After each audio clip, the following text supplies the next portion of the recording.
Why do you love Jesus? Because he loves me and he saved me. Who is God to you, and what have He done for you, and why do you acknowledge Him?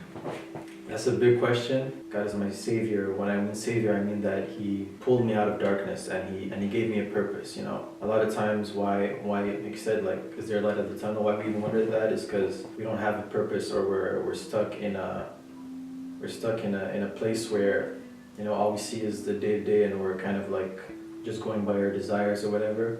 And you know, without God, there's no purpose, and there's no meaning to anything in life. So that's who God is for me.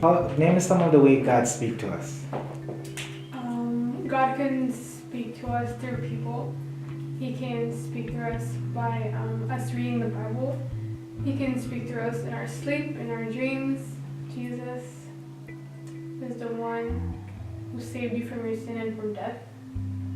He's the one that gave you a new life. He's my savior. He's my provider, and He's also, you know, the one that called Father that I can go to. You know. I'm reading the Old Testament and the New Testament. Do you think God is still the same God as He was then until now? Yes, God is always the same. Okay. He's the same yesterday, today, and tomorrow. Who do you want to see when you go to heaven? I want to see everyone. That's Because good. I've read so many Bible stories about every single one of them, and I think that they're all, you know, awesome people. And I want to meet them, so I also love to meet Jesus. When you're about to say, man, this seems hard, you know, what Bible text that put you back on your feet to say, yes, this is what we're going to do? Can I check my? Yeah, sure. I just had it, like, I just forgot exactly where it is. It was Romans 5:4. Yeah. Romans 5:4. Okay, I'm gonna read it. So not only so, but we also glory in our sufferings, because we know that suffering produces perseverance, perseverance character, and character hope. And hope does not put us to shame, because God's love has been poured out into our hearts through the Holy Spirit, who has been given to us. It's just understanding that our sufferings, they're not there for no reason, but you know, they produce perseverance. This perseverance produces character, and this character produces hope.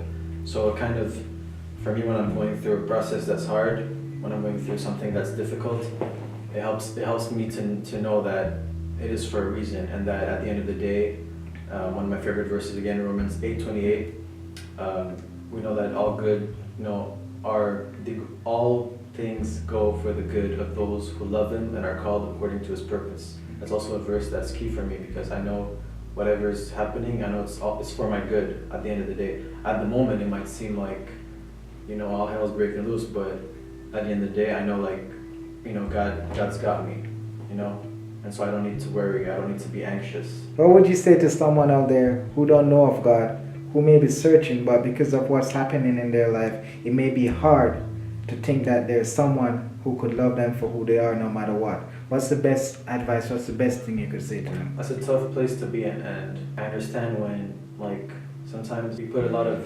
value into what people think of us, what people say of us, and so when people's opinions twist, or if our security is found in our money, in our possessions, in whatever it is, if it's not found in God, that source is not everlasting. And so when the source is cut, that can happen where we suddenly feel worthless, you know. If everything was in our grades and we start having bad grades, then we feel worthless, right? So I think the most important thing, first of all, is to make sure, even when things are going good, is that our source of strength, our source of power is in God. It's not in things of the world, because that's a source that won't ever, you know, it can't be cut off. Nothing can separate us from God's love, right?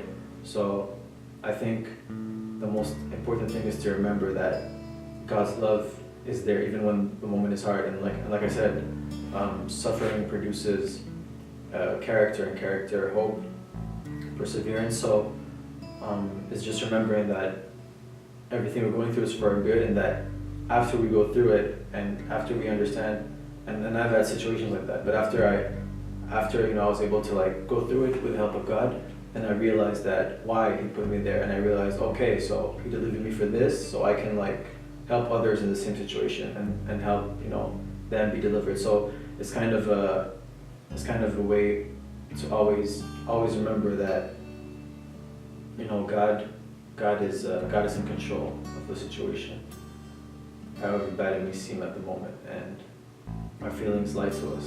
So that's the biggest thing, is to remember that and to hold on to that and to stay praying. I guess the biggest challenge is for me to like speak about God, because when I'm with like non-believers, sometimes they say like, oh, why are you judging us, or why are you saying that Jesus is like everything, and like we have our own beliefs, you know, and it's hard for me to like explain to them because they don't have the same mentality as me, and you know, sometimes there's persecution and people that judge you because the way you feel and the way you because you believe in other things, and they make like assumptions, and so it's hard to like stand out. But I guess with God and the Holy Spirit in us, then it gets easier with experience.